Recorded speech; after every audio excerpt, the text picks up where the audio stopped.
Smart about my keyboard stand. This time I moved everything over. So I now, literally have that exact same keyboard and mouse that we were just giving you. oh, That's the one that I had. it's all good. Now we're live. Hey everybody, the 0 of you that are here. Hey, nobody. We need to refresh on this so we can get the link and we can post it. Hey, look at that. Hey, come back here. Shh. No noise. Oh boy. Yep, there we go. Bam. Ah, crap, I forgot to tag you again. Oh man, it's okay, I can edit it. I know, Dumas. Edit post. Tag my friend Andrew so I can post it on my socials. Dude, I can't believe that thing ate that like that. Right? That was amazing. I was like waiting for it to bite it, and I just... The light started going out, and I was like, come on, eat it. I went to go reel in. By the time I was here to just set the hook, it pulled already. I was like, no!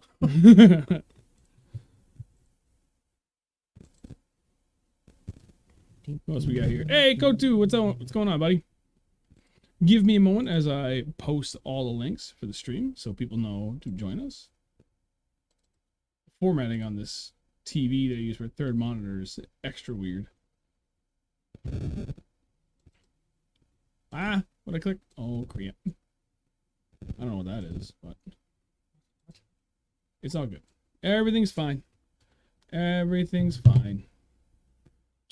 And tweet. Twit. Close. What? Close. Bingo bango. Samatus. Is it sunny in there, Andrew? Yeah, get rid of the damn sunglasses. You did that last weekend too. I just have them on. I don't know. You never know when it's going to be an eclipse and it's going to get sunny at night.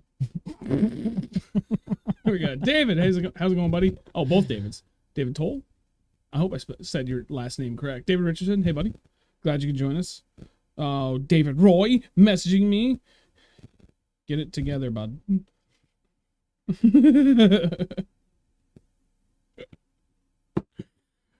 Rouge Trader, how's it going? We are ready. Almost prepared. I like that. And Mark, howdy. Yeah. I wonder how many people we get in here before the game starts. I don't even know when kickoff is. But everybody, even though the Pats aren't playing here, it's like the Pats are playing. It's Tom Brady and the Buccaneers are playing. It's Tampa Bay Buccaneers playing the Dallas Cowboys in the season opener for the NFL tonight. I know, you don't care. Cool. Most people don't care, so it's good. It's good. 8:20. Thank you, Jamie. New Hampshire Fishing Gal, howdy. Glad you can join us. I'm only going to give us like 2 more minutes, and we're going to roll into it. Tiago, you mere mortal, you. What happened? You guys lost. Yeah, what happened? 8 pounds, 8 ounces? What's going on here? Terrible. I thought you guys were good at fishing. Maybe that's why he's here. Oh, yeah. He's got to learn something. We're going to regret this at the next tournament. I know. He's going to come in with 24 pounds. Right. And we come in with 1. Yeah.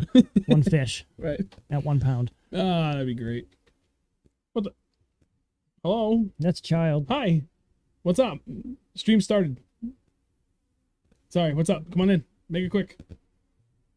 Come to say goodnight? Yeah. Oh, all right. Good night, buddy. Love you. Where's your brother? No, it's all right. You only want 1 for Kingston. Jimmy, I think it was 14 pounds and change. Where's your brother? Tell him to come down. He's got a minute.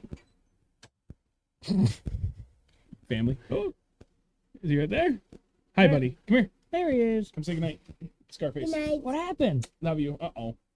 See him? Scarface. What happened? Cujo.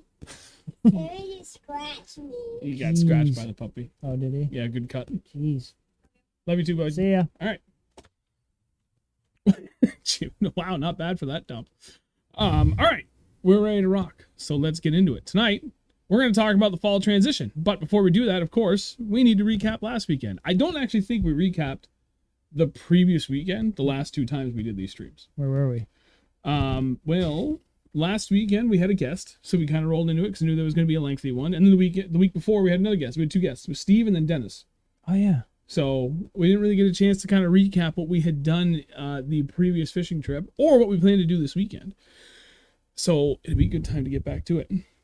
So, buddy, why don't you lead us off? How did we do this weekend? We did good. We did pretty I mean, we went to a place where we knew we were going to catch either numbers or one big fish. And we got numbers, for sure. And one okay size fish. Do you want to know why we didn't get size? Because I signed up for that stupid freaking swimbait tournament again. Yep, that's probably why. That tournament is a curse. I swear, I caught 2 fish over 3 pounds in like 12 to 15 days total of fishing. Like a cumulative over all those tournaments. Just ridiculous. Yeah. Anyway, so we fished Friday, Saturday, and Sunday. Yeah, we did. Yeah. Where'd we go Sunday? No, Sunday, we didn't. Yeah. Friday and Sunday were the same lake. Saturday we tried a night mission. That was our worst. Oh, yeah. But Friday and Sunday we kind of cracked them. Where did we go Sunday? Same place. Oh, yeah. Oh, no, because you went somewhere. I don't remember. No. We were supposed to go somewhere. No. Sorry. I and myself and John went out Friday. Yeah, I was like, I don't think I did. We'll back it up a little bit. Hey, Chris. Hey, Brian. Thank you for joining us. So I'll start with Friday and then let you cover Saturday and Sunday. So Friday, I went out after work with my buddy John, the owner of Wicked Custom Rods. And same deal. Lake that Andrew and I fished Sunday, and it's either a numbers or a giants place. And we were hoping for at least one giant because I signed into a swimbait tournament. Minimum 3 pounds for a qualifying weight. Delicious, right? Yeah. And then 3 fish limit. So we went out there swinging for the fences because our usual honey hole has not been treating us well at all this year. Outside of 2 good fish. Yeah. That's been pretty much, actually, well, the last couple months. In the spring, we cracked a couple of 4s, several 4s, actually. I caught 2 5s out of this year.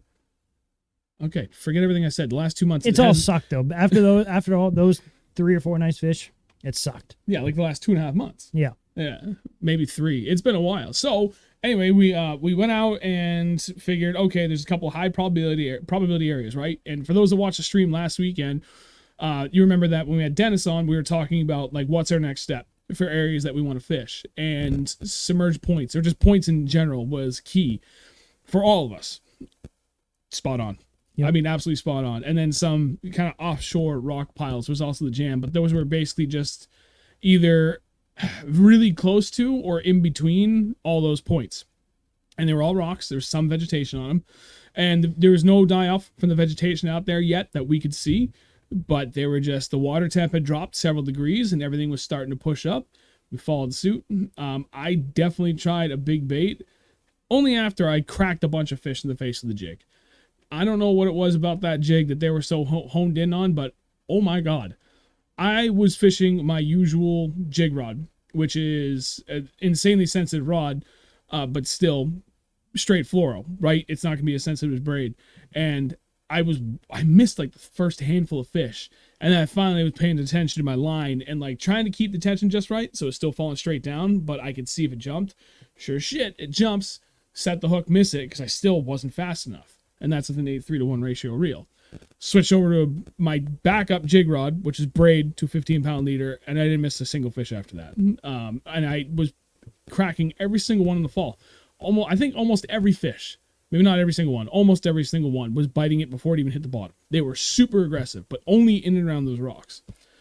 I hit 20, and then I gave up on the jig, and I went fishing big swim bait, and I missed all 3 bites that I got on it. And then I got mad, so I picked the jig back up, and I caught a couple more before we left. So I ended up with 23 for myself. John had 8. Green pumpkin with orange was key. John tried throwing every other variation of a green pumpkin trailer. None of them had orange, and he was not getting a bit until he switched to orange. So that was absolutely integral to my bite specific to that pond. So that was Friday, and it went pretty well. Like, water was still 72 degrees. It was pretty nice out Friday. We actually did better than I thought we were going to, given the conditions. Cue Saturday. Saturday sucked. Sunday. Now, Saturday, we plan on going night fishing because we haven't really done it that much this year. So we went to a place where we know very well, and it didn't really pan out. I think you got 1, and I got skunked. But we both had bites. That was we so both had a couple of bites we missed. I had 3 or 4 bites on the Citizen, whatever the hell these are. That's the working class 0 Citizen 6-inch. Correct. Thank you. And I I whiffed on every bite. It was so fast. I pick up, I felt the thump, and but when I set the hook, it was gone every single time. So it got super dark, and we started throwing wake baits and crankbaits and spinner baits and you name it baits, Yeah. and we just couldn't get hit. So I got that. we called it. Sorry, go ahead. And we called it, and then said we were going to go out the next day. We did. Yeah. We were kind of up in the air about it because initially we were supposed to go to Champlain. For those that remember we said that last show for Sunday, and go figure. That was the only reason I signed up for that swim bait tournament, by the way, because I already got tired of. I think I'm up to $150 in donations on this thing, and I haven't even come close to winning a bait yet. But the only reason I signed up was because I got into it late Friday morning, and we were supposed to go to Champlain, and weather looked tit. And then 4 hours later, I checked the forecast again, and it shifted. 10 to 15 mile an hour winds with gusts up to 30, blowing straight out of the south. Not good. No, I don't know anything about fishing the very, very, very southern end, where it wouldn't have been quite as bad. So we couldn't do it. I talked to 4 different people that have very intimate knowledge and experience on that lake, and everybody was like, no, you don't go. Even our buddy Smallmouth Freaks with that Lund Pro V 2075 Who aircraft fishes carrier. Ontario a lot. And he was like, yeah, even that's pushing it from my boat, dude. And I'm like, that's literally all I need to hear. Yep. Yep. If that boat is being pushed to its limits, you don't go out. Yeah, That's no, about as big as it gets. pretty much. Yeah. So And we watched him go out on Ontario and turn around. And That was funny. And we weren't even 100 yards from shore, and we're just like, this is scary. we were getting rocked, and we watched him, and then That was like Gus, and then Jamie was with him, Jamie, Smash yeah. Baits, and they Yep. all went out from the Eastern Lake Ontario access point, and we were like, We were it wasn't- watching you guys like go out and then disappear, and then go up and disappear, and go up and disappear. We're like, nope. no, and then what? 20 minutes later, Yeah. here they come trucking back. Yep. It was bad out there, man. It was real bad. That was So the day we switched and went to the river, I think. yep, we fished out there for a little bit, and then my motor gave me issues.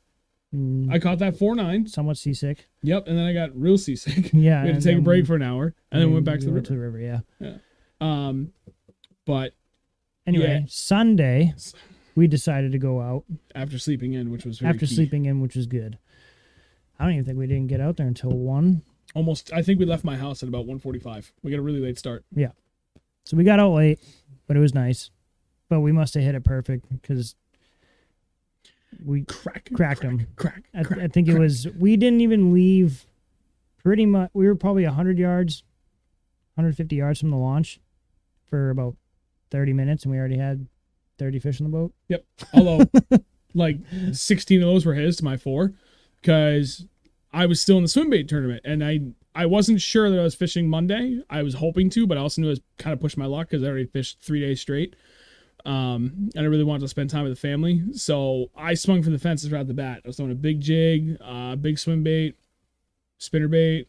I threw my big DEFCON swim bait a little bit. Nothing. I think I had like 1 or 2 bites. Yeah, and I told him when we left, I was like, make sure you bring a drop shot to this place. He didn't. And Dude, the I went in first the thing I house to picked go up was to- like, bing, bing, bing, bing, bing, fish, fish, fish, fish, fish. Dude, I think you had 10 fish in the boat before I had my first fish. It was pretty close. Maybe it was like 10 to 2 or something like that. And I don't I know. did at one point watch him catch 3 consecutive fish, 3 fish on 3 consecutive casts. Dude, they were schooled up so hard on those rock piles and those points, right? So that's kind of the whole point of this recap was last week we talked about like what's our next steps, right? As we're going into this transition as the water starts to cool down. And last week we all agreed we all want to and like to do the same thing. Go out, points, rock piles, hope for the best, hard structure. And to a T is exactly where they were. And they were stacked like cordwood on that friggin' spot Friday and Sunday. I wasn't 48 going to hours say apart. anything because I didn't want to jinx it, but I honestly thought we were going to catch a 6 or 7 pounder right there. I was really, really hopeful, but I also know that those fish typically, school by size. So the likelihood of I know. just that one giant kind of roaming around with the rest of them, I was like, Yeah, but that 636 had like a 1 pound bass in its stomach Did it coming really? out of its mouth. Yeah. So that's what I was hoping for. damn.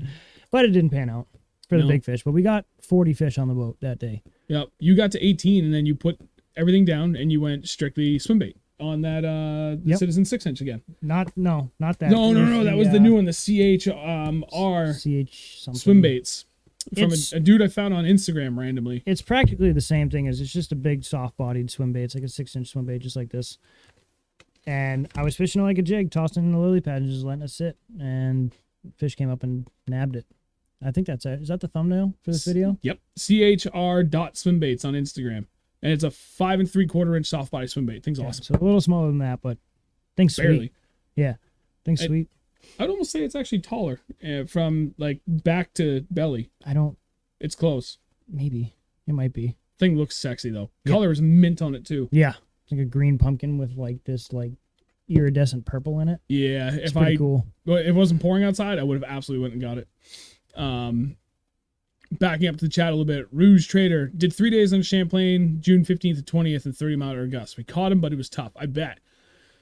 But at least at that point, you probably had a little bit more options too, at least for what we wanted to do. All of my smallmouth spots were the inland sea, and there's no way I was gonna be able to touch those, so No, wasn't even worth it. Tiago, you guys coming to Suncook on the 26th? Maybe. That is the day after my family vacation. That is gonna be. Where you going? I don't know. It depends on how the high school tournament goes, Tiago. Because if my high school team makes the cut, then the cutoff for their next tournament is the 26th at 8 p.m. And I would absolutely need that day to go pre-fish a lake for them. So, I'll just Up do in the your air. boat. I need my boat. No, you're not going to miss that pond we're going to. If we're going to like scout it and stuff, I already know the lake. Where? Oh, So, but it's good. okay. So we'll see how it goes. William, Champlain is in which state town? It's in Vermont and New York, but we were gonna go up to the Apple Island boat launch, which is North Hero, I forget. It's like I think another it's north here. I think it was. 20 minutes from Burlington. It's not too crazy. Brendan, thank you for joining. Ben Marshall, thanks for coming in, pal. I saw you went fishing with Dennis. Hope that was good. May hit 2 different bodies this weekend, so I get to get some jerkbait tips. Well, you need to go watch the other video we did with Dennis several months ago. Yeah. That'll help. Brendan wants to know, what do those citizens weigh in at? Those are actually kind of light. I think they're only like 1.5 ounces. Does it say it on the package? It's either in that little font right there or on the other side. 1.5. Spot on, 1.5 ounces. Hey Jason, thanks for joining, buddy. What are we drinking tonight? So I picked this up on a whim. It's Beer. Nice Thing from Stoneface Brewing Company, another New Hampshire-based beer. I don't know if you noticed, but I've only been drinking New Hampshire-based stuff. Not because like, hey, New Hampshire, but also because that. I drink so infrequently now that I've just been trying to get like whatever I kind of find off the shelf, like at my local gas station. That's around the corner. I haven't even been bothering to go to a good beer store. These are actually really good though. Yeah, Stoneface has never really been that impressive to me, but Oh, this is this Stoneface? is good. Yeah, they've upped their game. That's cheers. It's good. So Sunday, the majority of the fish were drop shot. I was throwing a Nico rig Senko because that jig bite kind of died a little early, but then I think like the last 12 of my fish were. I think the majority of my fish ended up being on the jig, but I could be wrong. I think so. Between the two of them, like that's pretty much all I caught all my fish on. Mm-hmm. And we got to, he was at like 18. I think I was still at 6. And then he started grinding that big bait, and I caught up, and it was getting kind of late. I wanted to get back to my family, so I was like, all right, buddy, let's get to 20 each, and we're getting the hell out of here. Or 40 total. I don't care if you catch the next 4. He quick catches the next 2. And then I caught one, and then I dropped the 20th, and it took us like another half an hour before we got that 20th fish again. Took a while. It did. Chatterbait out in the channel on the way back to the ramp worked out well. Oh yeah, that's right. I can't believe they weren't up on that beaver. Up on what? On the beaver hut. Yeah, They should well, have been. it's kind of far out, and now that's why I felt like the timing of this topic tonight was appropriate, because we're hitting that transition, and that specific spot is pretty far offshore. Yeah. I know it's in the right area, like right depth and everything. It's not crazy far out, relatively speaking, to most bodies of water, but relative to that lake, it may as well be miles out, Yeah. True. because it's a small area, but it's in the middle of that small area. Yeah. And everything was absolutely pushed in. The wind had shifted quite a bit in the 48 hours from Friday to Sunday since we went, but the fish were definitely still relating to that wind blowing side. It was still blowing in towards the boat launch area where the majority of all those rocks were. We worked outside those areas pretty well, like adjacent shorelines. The wind was kind of pushing along. Nothing. No. They were just really stacked up and focused in on Where like the wind those is. key steep transition, hard structure, rock piles, the whole 9 yards. I bet if the wind was blowing up into that corner, we would have caught a giant. That's 'Cause what it's I happened was hoping 3 for out of Friday. It's happened 3 times Yeah. out of 15, 20 times I've been there, but it's happened 3 times. Out of those. That's still good. Like that's still good ratio. Yeah. And I mean, so when we were Fish there over Friday, 5 pounds every time I go in that corner. Yeah. It happens. and when I was there Friday, the wind was blowing into that spot. I know. But, I thought you guys were gonna get them. but it wasn't like I was what I waiting would for a consider text. like good weather for that kind of fishing. You know what I mean? Like All right. it was warm, it was bluebird skies, it was high pressure, like not really a great combo. It was just kind of weird. It wasn't too far out from the last kind of crap weather we got a few days before that. So It could have been pushed off. yeah, it's just kind of weird. But that's that transition thing, right? They are starting to shift. I went out to one of the place we went to Saturday. I went 3 times in a 9-day stretch. Once with my high schoolers, then fun fishing, and then with my high schoolers again. And it went from 84 to 72 degrees in that 9 days. That's significant. And I know it's like 180 acres. Is that what we said? Or is it 130? No, it's on the lower more. end. It's higher. It's high. It's Okay, like so it's like higher. 197 or something like that. Yeah, so it's a good sized lake. Average depth is okay. It's like 12-ish feet. But even still, for a lake of that size to drop 12 degrees in 9 days, that's pretty significant. So we're at the beginning of the dive. When the water temps, I mean, we're going to still have pretty stable, consistent weather, right? For the next couple weeks. Mid to upper 70s, but, for daytime highs, down to the 50s, maybe 60s for your overnight highs, overnight lows, whatever you want to call it. So it's definitely starting to cool things off, but it's not shocking it, right? We've had a little bit of a shock. 12 degrees in 9 days is pretty significant, but it's not completely shutting them off. It's just starting to push them around. Those fish that are out deeper, some of them, not all of them, some of them are starting to move up. They're making that transition, right? They're getting closer to the bank. They're getting up tight in the shallows. They're taking advantage of everything. Been watching Derek, the owner of Beast Coast, and then the 2 Jays that are on the Beast Coast fishing team, absolutely cracking them down in thick milfoil down in Connecticut. They're getting into that stuff. They're kind of coming out of that more open water stuff, if you will, like offshore grass, offshore rocks, and they're still kind of relating to that same stuff. But that transition is absolutely happening where now they're, again, getting closer to the bank and those points not too far from the bank. So how do we go about finding them in that? When you've got, in my opinion, at this point, kind of a 50-50 mix right now. Because we're in that transition. You could probably go out there and still hammer them offshore. The vegetation hasn't died in a lot of these places. It hasn't even started yet, although it's close. And then you've got a bunch of fish that are opportunistic and they've already pushed up. What's the best way to go about tackling it? Cover all your bases. And right, you got to be prepared, which is what I thought I was doing on Sunday. And then I forgot. I literally went back into my house for my drop shot rod. I came back out and forgot it. And he, I didn't think about it. We get to the rake. He's like, "Where's your drop shot rod?" Back at the house. Dumbass. Yeah. But now is the time where, like, if you're someone like me that owns like a ton of rods and they're all they cover everything, right? Deep finesse versus super shallow water, heavy gear setup. I have everything and it's all on the deck because I don't know where the bulk of my fish are going to be. Right now, we've been chasing quality. So I'm trying to swing for the fences and get that bigger fish. It's still a little early in my opinion for that, but I have everything else ready to go. Case in point, Sunday. I started on my big gear, nothing. Okay, fine, screw it. Nico rig Senko, crack, crack, crack. Just started cracking into the fish. You have to be that prepared to kind of be able to fish both sides of it. But I want to kind of dive deeper into that from our thought processes on this and go over our preferred spots to start looking for it. And specifically, not just what we've been doing this year, because I know every year we kind of shift what our preferences are, what we hope to do. Yeah. We always have our goals, but what we have done in years past that has worked, because it shifts from year to year. There's always like a handful of things that work, but then there's always that one odd standout. There's usually like one really consistent thing and then one that's kind of an odd standout. Yeah, like, oh, wow, that did way better than years past. Jerkbaits last year for me. In the fall, that's In right. the fall was nuts. our honey hole kicked out a donkey for you on that Just jerkbait. 2 years ago, yeah. That was 2 years ago? Yep. Oh, I thought that was last No, it fall. was 2 years ago. Oh, I'm not a fan of how long ago that is already. I know. Ugh. That was a cool fish. We got a 6-pounder on I don't remember what the hell it was. I think it was that Rapala shad wrap because it had the little feathered Yeah, double yeah, hook on the tail. yeah. Yep. That thing freaking tail walked in front of my boat, all the way around the front of my boat. I was like, oh, no, don't do that. 6.3? No, it was just 6 even. 60. Oh, the 6.3 was on the square bill at the spot. where it was at. Yes, Yeah, okay, yeah, so yeah, that was yeah. a 636. Yep. That was in the spring. Yep. That was cool. That's also moving bait though. Same thing in fall. They act pretty similar, spring and fall. So moving bait, it's definitely. I love throwing.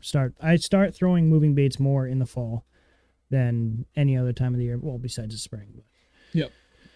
it's pretty much goes hand in hand. Fall moving baits is what I do, and jigs. Like always have a jig tied on. So you stumbled onto something last year with the jigs, and I'm not going to tell you or ask you to disclose that color. No, I won't. What else I got to tell you is that Beast Coast makes it. Do they? Oh, yes. They make it in football, and they make it in their flipping jig, the Vanquish. It's not quite the same as Gordy's, but it's close enough. I think it's gonna slay.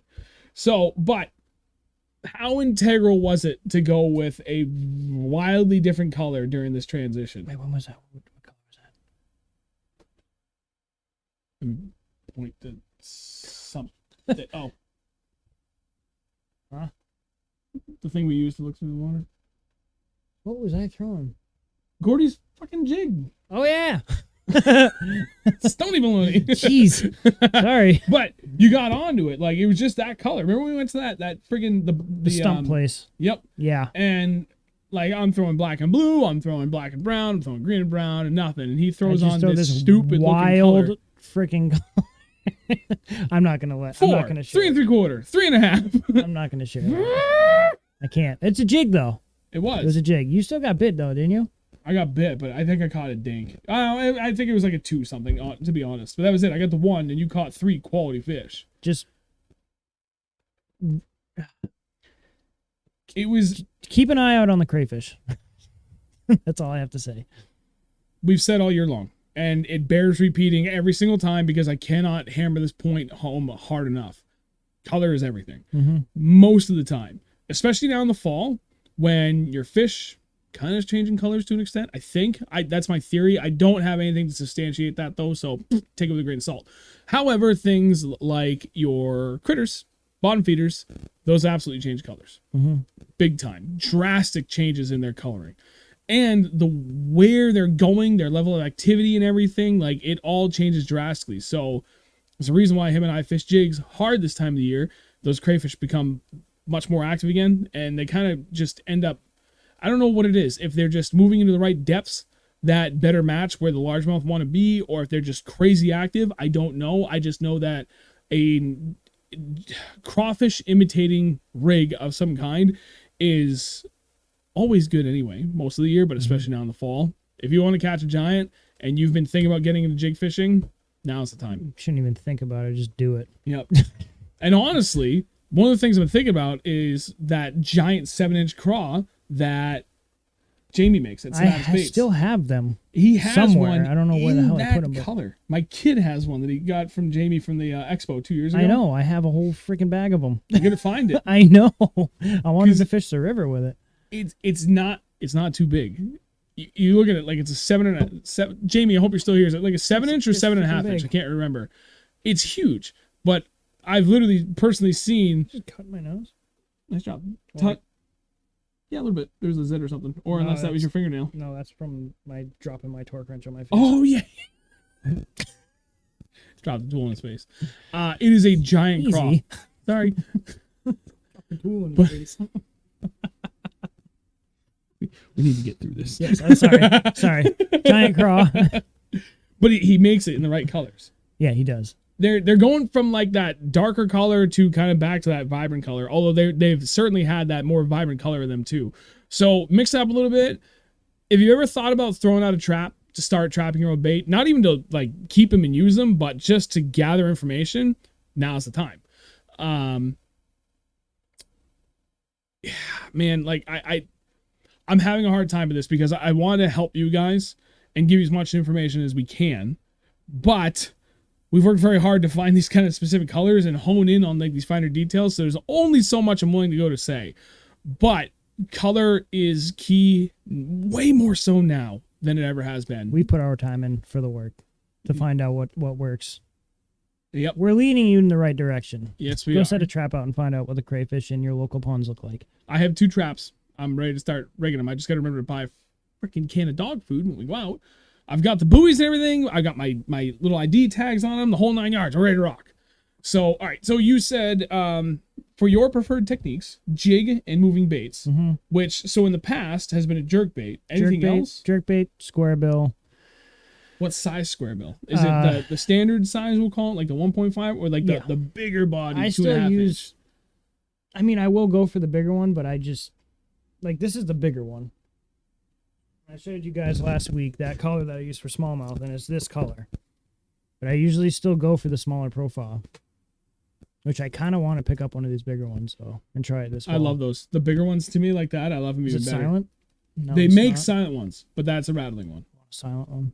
So one of the things on the topic of the jigs, right? I just got a text from another person, my coworker.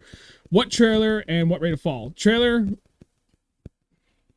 there's a couple that I like. Striking Rage Cross still plays really nice until the water gets closer to 60 degrees. And then at that point, then I'll start going towards something like a net bait pack-a-craw.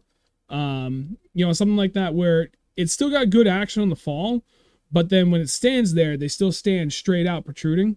Anything craw trailer like that.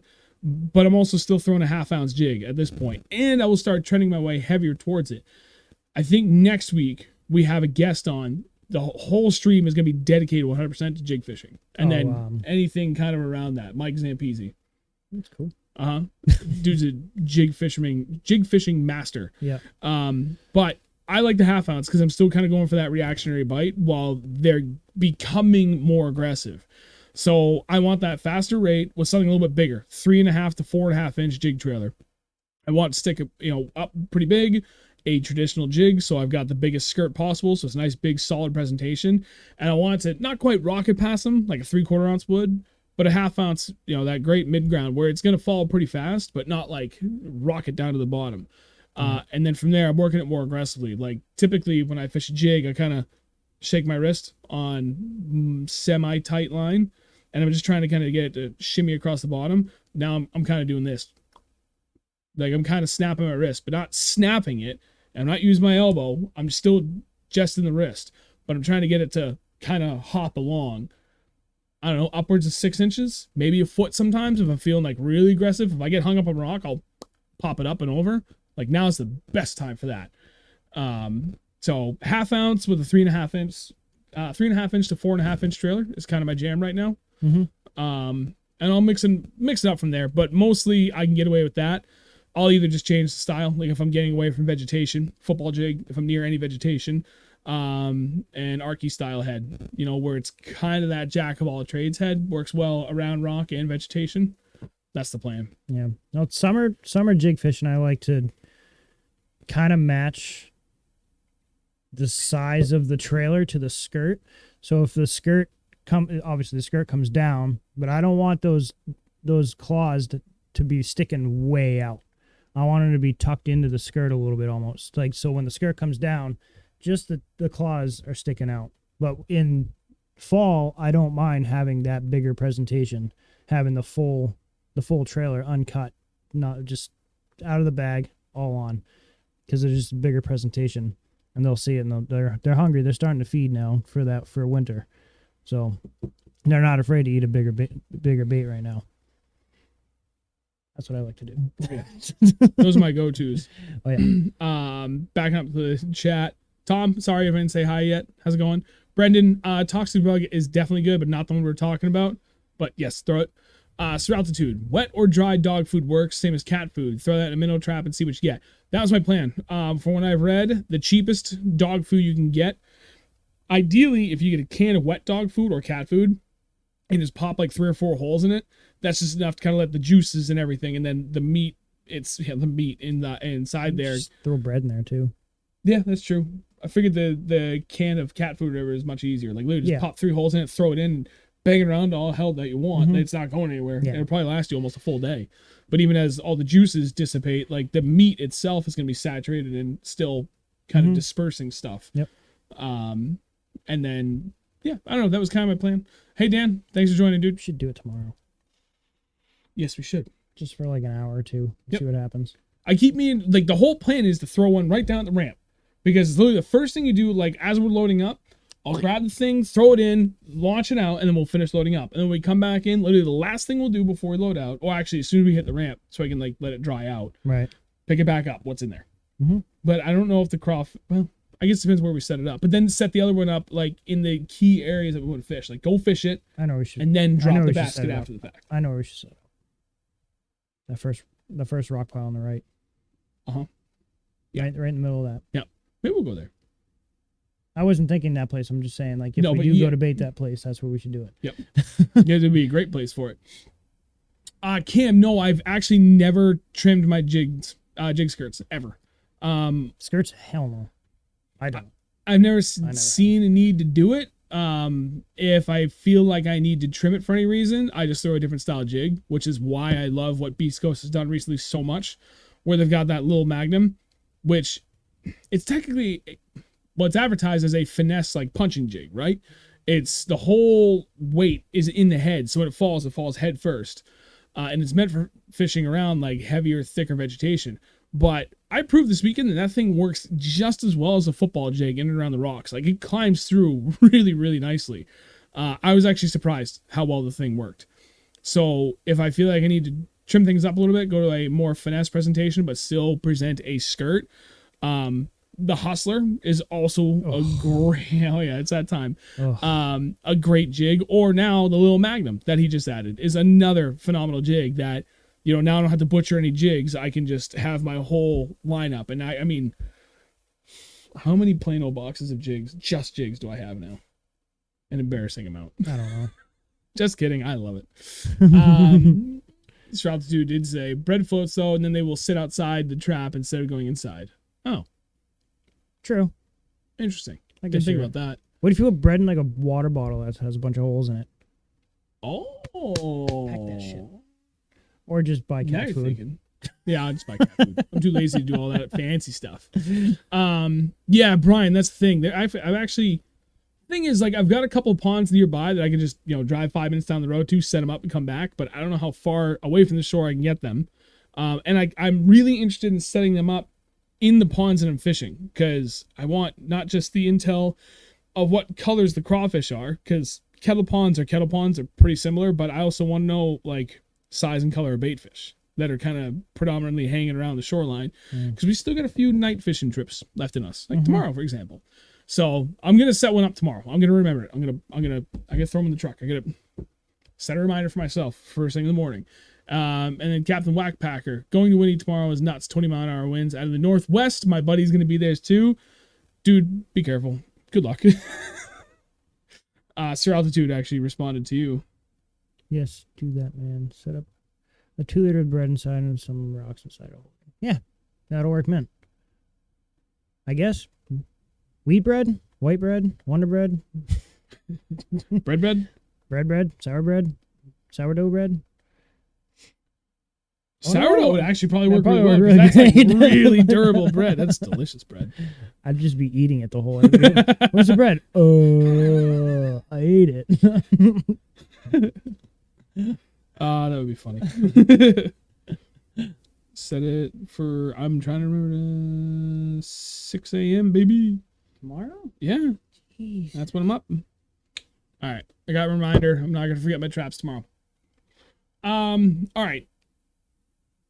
You covered your favorites as far as like that fall transition, like what's working really right now. And the plus side to everything you're throwing too, it's not like it works for everything. It's not just big fish. It's not just numbers. It's both.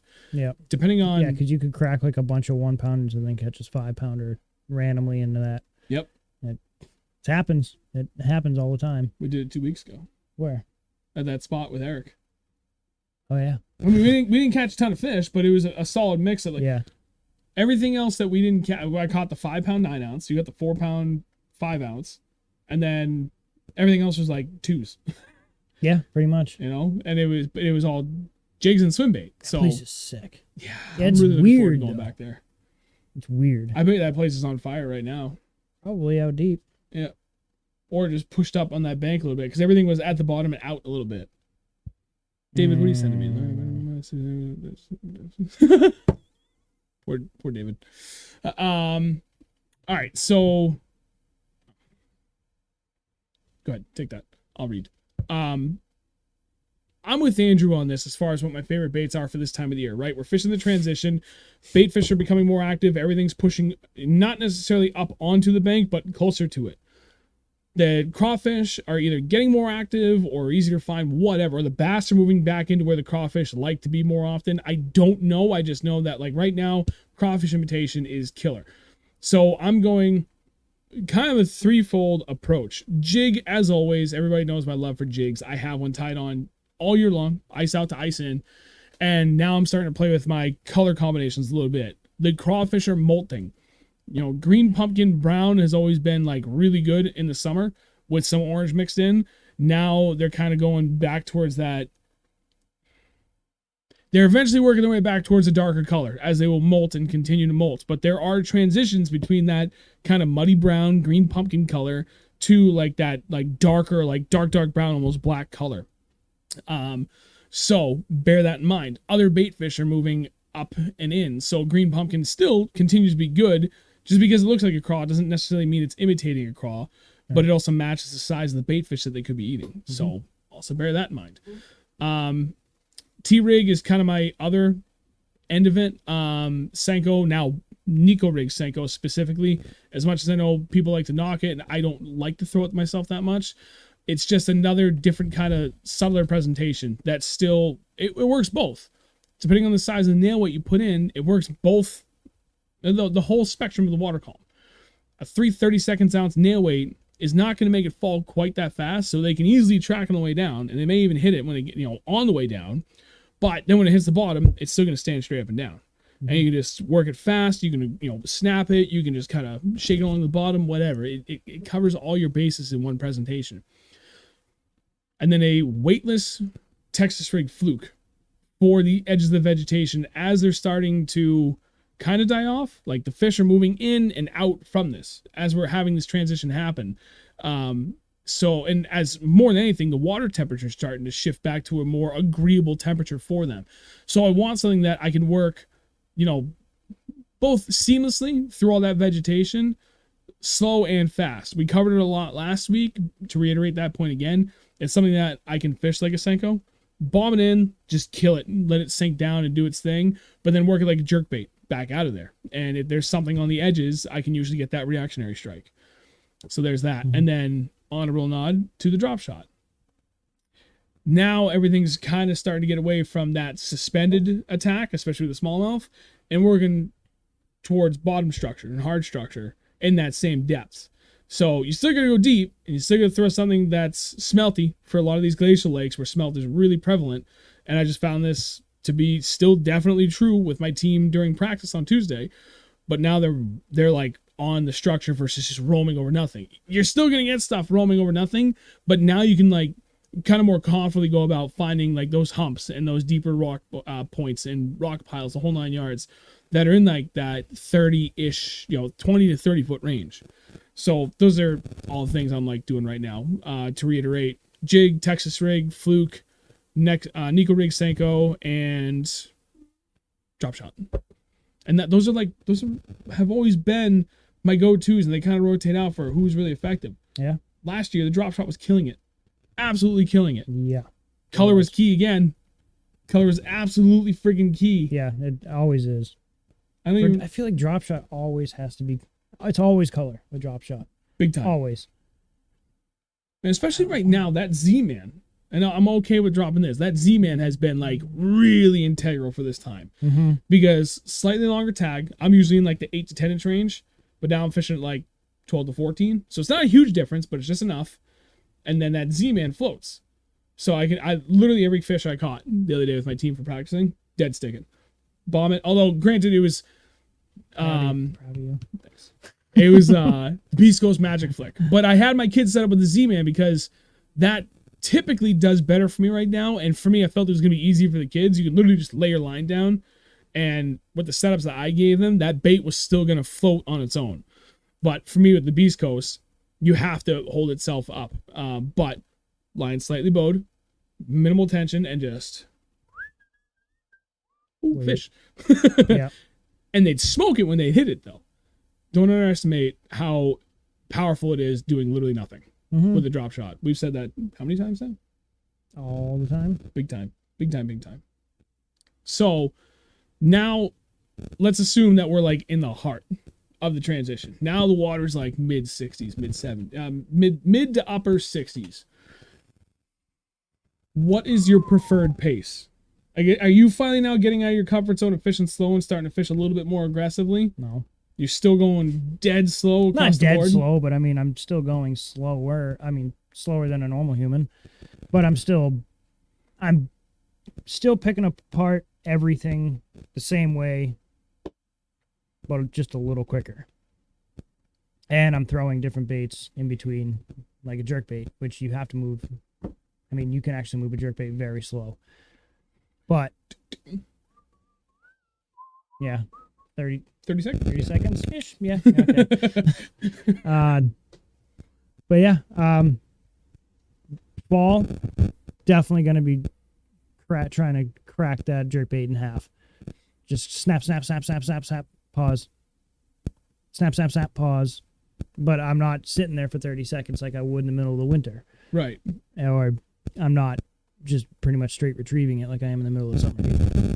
So where is your comfort zone for your cadence with a jerkbait this time of the year? As the water gets down into the 60s, I'll is it like figure out a if they're consistent repetitive pattern, or are you always constantly varying it? Sometimes I usually do.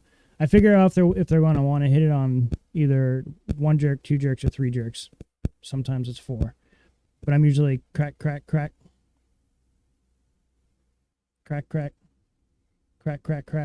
I usually drop down one and then come back to the normal cadence of three. Yep. But I'll do that. I'll do maybe 3 or 4 threes, throw a 2 in there, and then do three more threes, 3 or 4 more threes, and then throw a 1. And if they hit it on the 1, then I know they're going to hit it on that 1 every time I go and throw 1 and pause it. Yeah. It's But you're still usually- working in I'm a series of like more rapid, like 2s and 3s, and then throwing the 1 after like 3, 2, 1, or 2, 3, 1, or 3, 2, 3, 1. You know what I mean? Like, or are you still like throwing in like a half dozen of the higher? I cracks? usually start higher and work my way lower because Okay. it's easier to go. Just because you start doing, you're like, I just want to do this, I just wanna do this. and then the longer you do it, you're like, oh God, my arm's starting to hurt. Crack. Now you're down to 2s, and you just work that, throw in a 1, throw in a 3, throw in a 4. Yep. Randomly, but I'm still working maybe like a 5 to 6 second pause at max, absolutely max. Usually around like 3 to 4 seconds is what I wait. So like crack, Yeah. crack, and then just keep doing that over and over and over and over and over until they start biting it. Till I figure out the cadence that they want to bite. Yeah. Which, all things considered, that's actually still moderately aggressive. I don't want to put that. It's still a moderately aggressive retrieve pattern on it. You know, like Yeah, it definitely is. it's minimal pauses, but that's the thing. You're trying to get their attention even from kind of a far range. Yeah, I mean they're moving, they're cruising, they're moving around, and you want to get their attention, so you want to move it a little faster than normal. Yeah. To really get, and I mean if they see something that's like I don't know, it just goes on in my head. 3 cracks might look like a fish that's just like darting away and it's gone.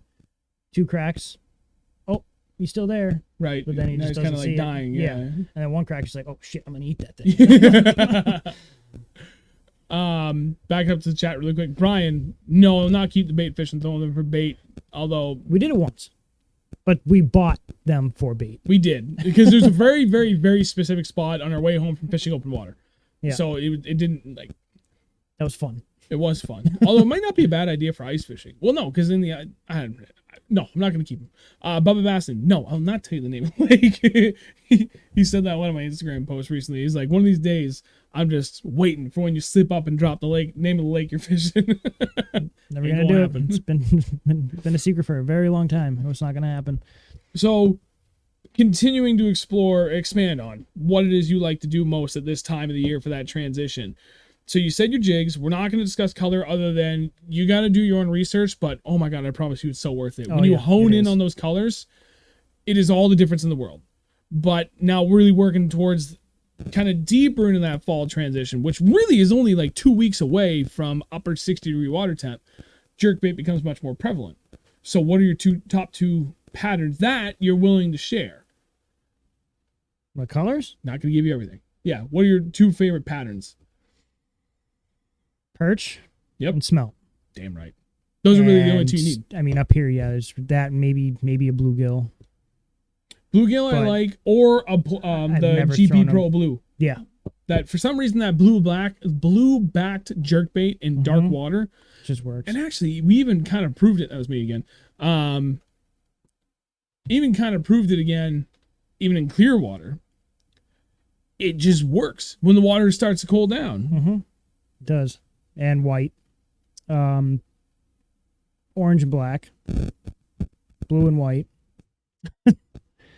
I'm not really afraid to tell my jerkbait colors because I mean they all really work all the time. So it's pretty much what you're comfortable with at that point in time, and what bait fish are going to be moving at that time. Yep. For that pond or whatever pond you're going to be fishing, or lake or ocean or whatever.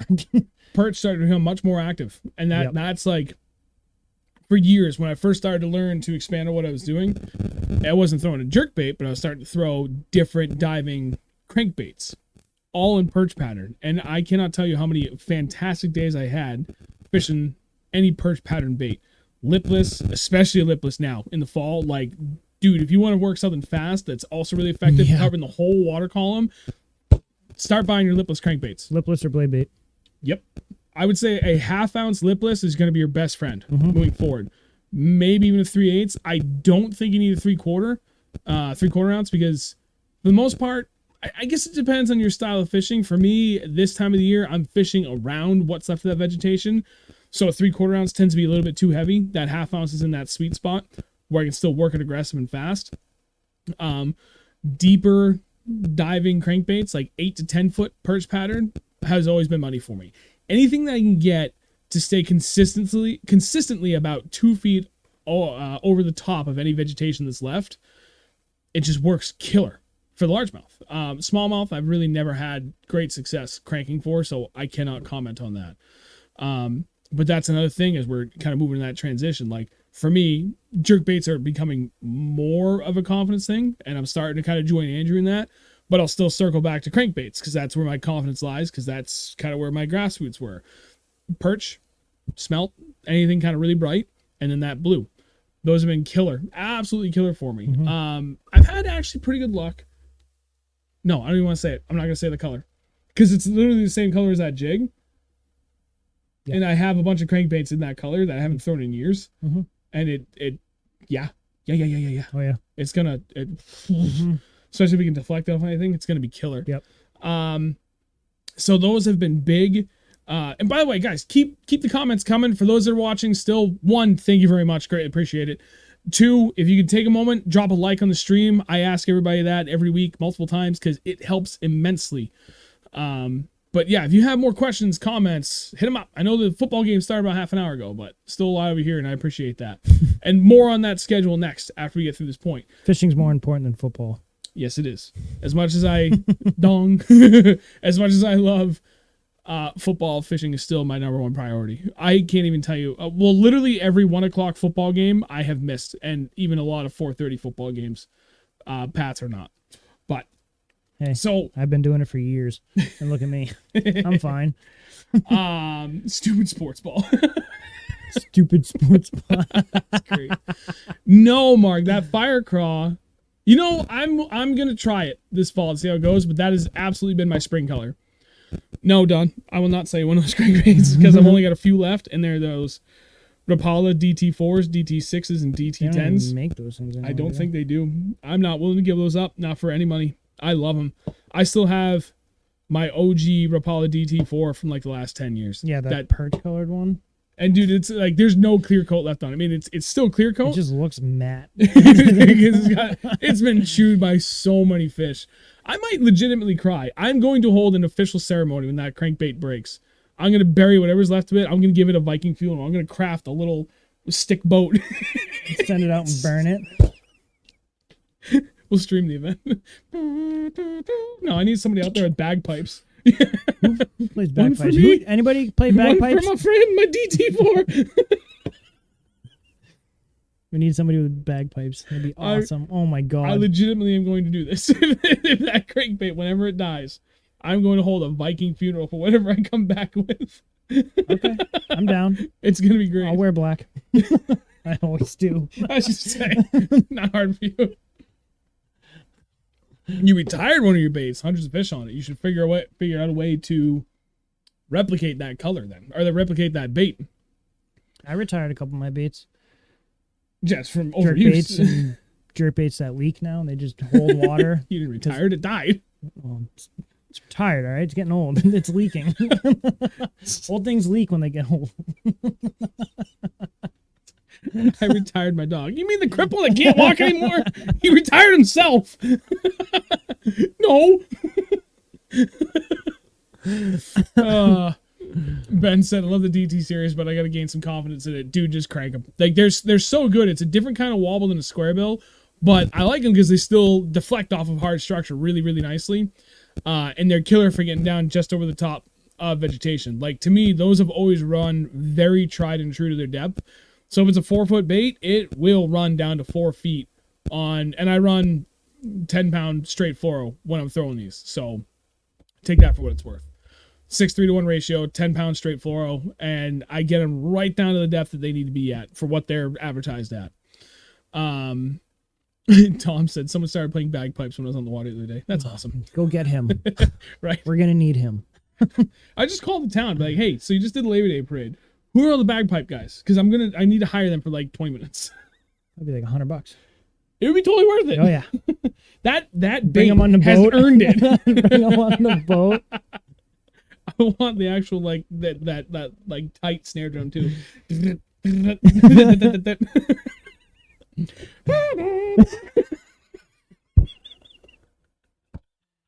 You caught him on a good night. I know a bagpipe guy, Jason. Jason's We're gonna need hook us up. him. Yep. It's gonna be awesome. Or hear me out. A secondary option will be someone that's really, really good at playing guitar. Do you remember? Have you ever seen the movie The Crow with Brandon Lee? There's Yeah. one scene at the end where like he's up on the roof playing the guitar and it's like that crazy slow riff. I want something like that, but like Jay, come do it, yeah, dude. playing taps on the electric guitar, Jay's but like a at half magician on a pace. guitar. It's insane. That would be just as excellent. Oh wait, no, But that's no, not. like half the pace.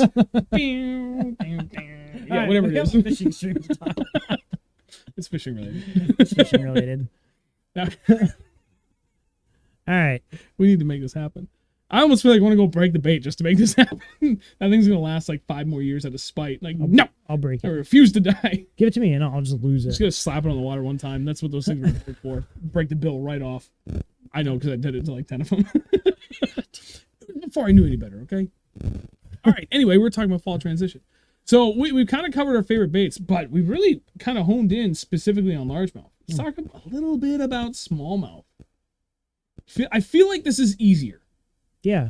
because in that fall Jigs. transition, jigs, drop shot, Ned rig, Tube, tube, absolutely. jerkbait. Nico rig, I found out works a killer, and not just minnows, craws for both Nico rig and drop shot. I found works killer lately. Even in Ned rig head, if you go with a heavier one like a 1/4 ounce. Depending on what you're doing for size, Smatus Baits actually makes a killer little 3.5-inch craw. I think it's 3.5, maybe 3 1/4. Looks beautiful in the back of a Ned head. Also works great on a drop shot. Like those things would be great for them. But for smallmouth, it's still the same. Even when they're in transition, man. You find the bait, you find the bass. If they're not inside the bait, although I feel like in the fall, as the water cools off into like the 60s, they are much more heavily into the bait versus just outside of them. But nonetheless, get around the bait and still get it. But now you don't have to worry about them being suspended as much. Right. We've had some killer luck just working steep drops and humps out there. Like Squam Lake, pretty much every friggin' hump, we go out there and crack them on it. Yeah. Well, that was 5 years 5 ago. years I don't know how ago. the place fishes now. Cam Yates, absolutely perfect. Spider grub. I don't Spider even grub always remember kills. fishing Squam anymore. Spider It's been grub, so long. I legitimately think it was 5 years ago now. 5 seasons. This is our 5th season we haven't fished it. So 4 years, I guess. It's crazy. I don't know what it is, but I trust my buddy Travis. I unequivocally trust his judgment. And when he told me it was been dog crap, especially for smallmouth the last few years, that it maybe not necessarily dog crap, but it hasn't fished anywhere near the same it used to, I trusted him. And then it went out a few times and it just didn't pan out. I went out with Kristen last year. I went twice last year. I didn't catch a single good fish. Up there? Yep. All I set. went once with Kristen. I went once alone. Didn't catch a single good fish. All set. Yeah. But back to Cam Yates in the chat. Spider grub. Oh, dude, absolutely. Spider grub is another one of those I can fish ice out to ice in. But especially now, towards the end of the season, as the water's cooling down, fuck yeah, dude. That's like my number one go-to. I would say spider grub, tube, and drop shot, and Ned rig. Like, if I'm going specifically for smallmouth, I will always have those. Those are the first 4 things I'm going to tie on, and then I'll kind of figure out what I'm going to do from there. Heavy football head jig, like 3/4 ounce. Or, even better, the new open water sniper jig from Beast Coast. I swear to God, dude, we're going to absolutely kill fish on that this fall. Yeah. I bought a ton, and I'm glad I did because he's already sold out on everything, and that's why I bought everything we needed for the fall when they dropped, because I knew they were going to sell out. I was not sure when they was going to get them back. Damn, 22 pounds. Oh, yeah, I saw that. So, my question to you then, buddy, Because it wasn't has a that weekend been tournament. consistent, though, for what Squam has been doing? And again, I'm going off the opinion of one guy, but I trust him unequivocally. And I don't even think he's been bothering to fish over there much the last few years. And truth be told, we have found other ponds that, like, make Squam look stupid Yeah, that we've been putting pretty our much. time into anyway instead. So the incentive really hasn't been to go back there. That actually segues perfectly into where are we fishing? Starting basically 2 weeks from now.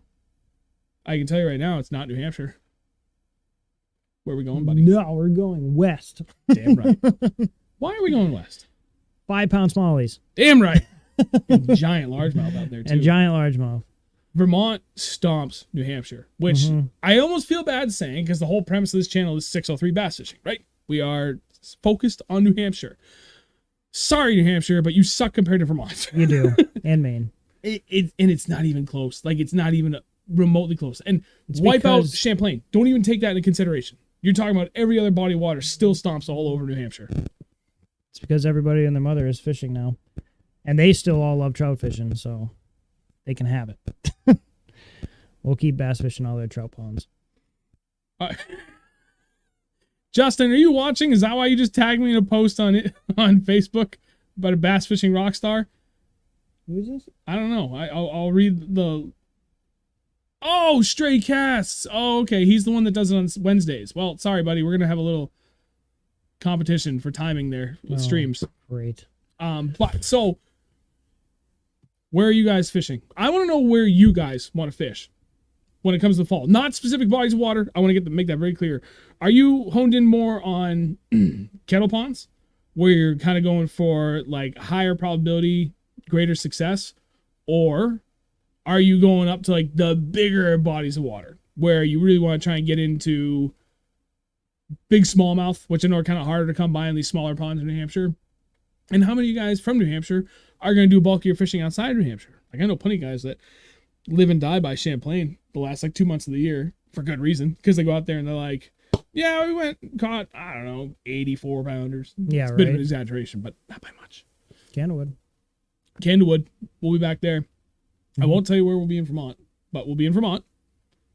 We actually will try Winnie at one point.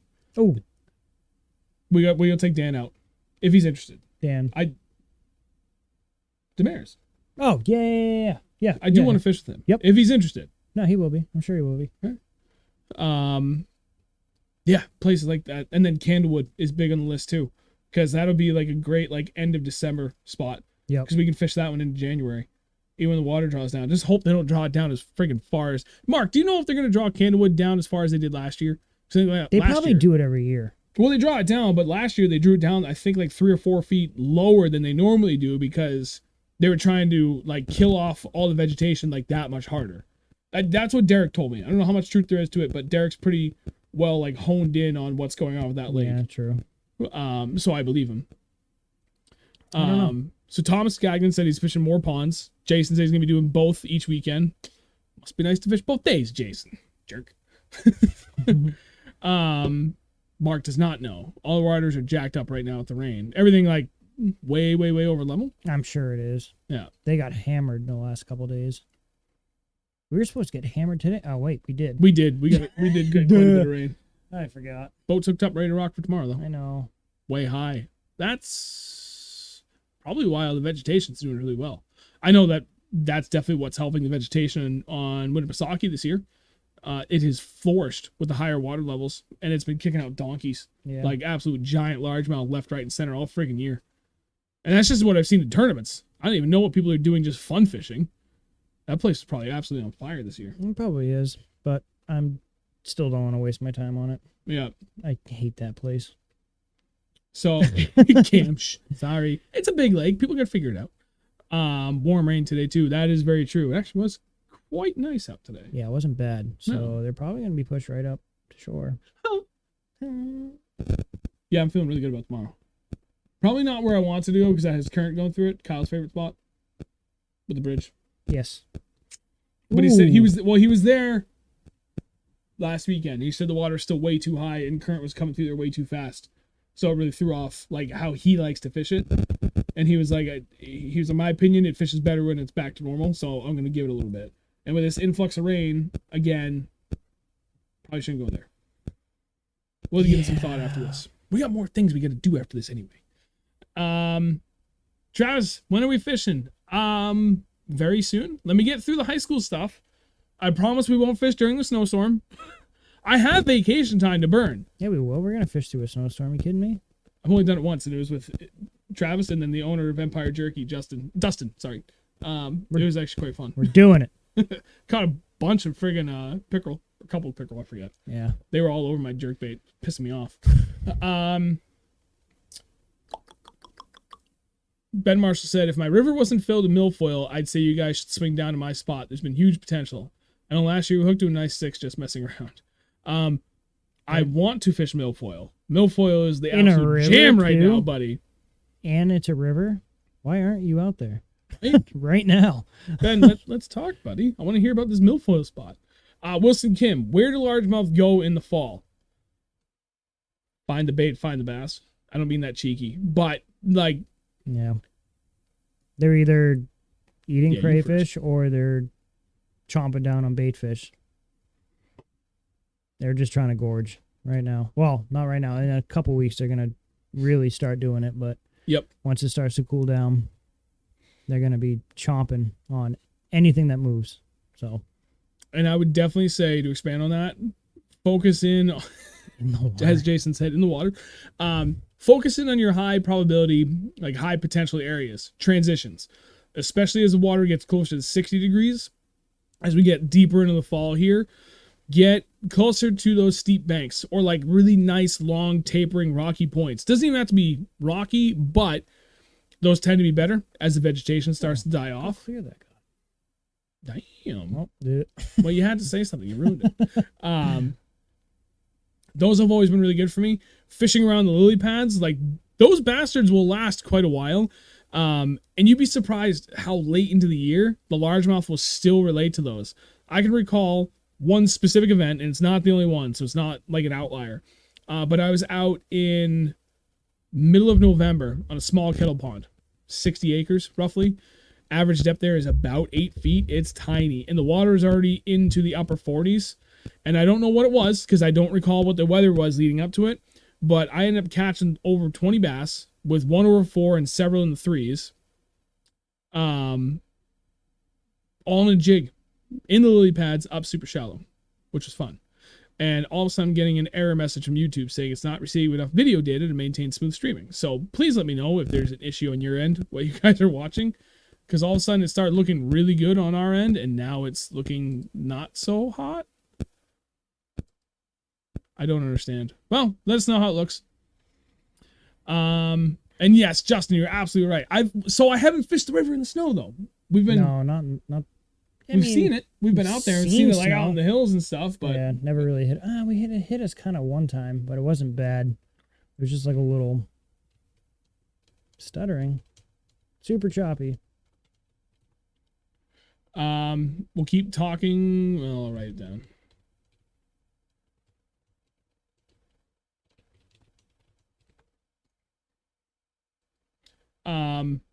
Go ahead and elaborate on Dawn. He asked the question, is it too late to throw a frog? I'm going to try and see if I can't fix this. I guarantee you someone's doing something upstairs. Or there's something on my end. Up to the back. Don, no, it is not too late to throw a frog. We get hit on Topwater still. I mean, night fishing still. I mean, you go out and, it's night fishing, but you go out and throw a wake bait and you catch them on like an 8 to 10 inch wake bait. So I'm sure during the day with throwing a frog through the lily pads would work just fine. I mean, I've caught them pretty late, not super late in the year, but I've definitely caught them in like the fall transition, like before snow comes. I've definitely caught them on a frog. It doesn't always happen, but you can, like right now you can go out and you can throw a frog and you will catch fish on a frog. They'll still be up in the grass. I just caught a fish out of literally in the middle of the lily pads on one of these, and he was probably just waiting for something. You throw a frog over that, he's gonna come up and smack it. What happened? Where'd it go? Oh, there it is. Stutter. Is it still stuttering, guys? Yeah, Popper and Spook will be your friend this fall. Yeah, absolutely. Also, not too late. Upstairs, but keep at it. Are you guys? Is it still stuttering? Looks like I think I fixed it. I think it's okay now. It says excellent condition. Are we good? It's back to normal for me. Good now. Only you. I think only who? Where's the freaking mouse? Get it. Hold on. Maybe it's my 4 nieces. So it's good now. Okay. Good. Hold on, I gotta get back down to the... Do this. Shit. It's good now, they said. Okay. Right, so, there was a couple things going on in the background with my PC. I killed everything, but my wife did inform me that we're having issues with Comcast in our area right now. So... Is this storm rolling through still? Let's find out. Because I looked earlier and it showed like a big red blob going to be coming through sometime. Maps. Let's check the radar to see how much we're about to get screwed by. Oh, crap. Oh, boy. Oh. We might get hammered. Oh, well, no, it's already kind of coming through. I think we'll be all right. Okay, cool. Hail. You ever thrown those Megabass Diamante? Diamante The Diamante spooks. I don't think I have. I have not. My friend Dennis, I think he does. We were just talking about something from Megabass, and I'm pretty sure it was those. And if memory serves correct, they look freaking awesome. I want to see. I do have that popper from them.